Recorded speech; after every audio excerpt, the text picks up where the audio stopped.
إلى متى والجرح ينزف؟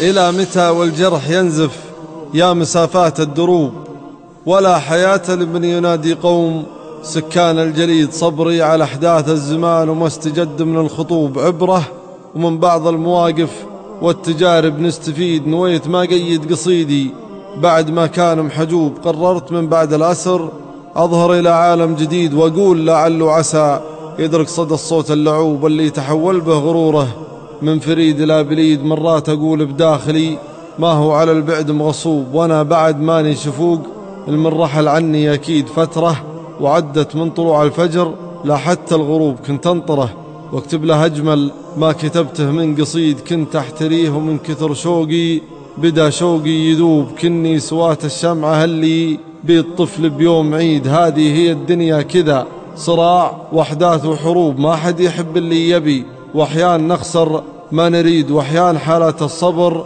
تصبح على المخطي ذنوب. صبرك على المخطي غلط وإن طالت العلة تزيد، بعض البشر ظنه وهم إنه خلي من العيوب، النفس تطلب ما تبي. لو كان بيدين العنيد أرجع شريط الذاكرة وأغيب لا هب الهبوب، ينتابني حلم قديم ومن غلاه أصبح سعيد، من لا يواجه علته ما ظني ينفع الهروب. لله درك يا الصبر بالموقف الصعب الشديد، دام الهوى أصبح رهينه بين غالب ومغلوب، تطيح من عين القريب وتصغر بعين البعيد. وانا شمالي والشمالي عادته صدره رحوب، لو كانت اوجاعه جبل يضحك ويقلبها نشيد، والحب بقلوب الطيور وحظ من يقدر يتوب، فطره وقلب الآدمي مخلوق ما هو من حديد.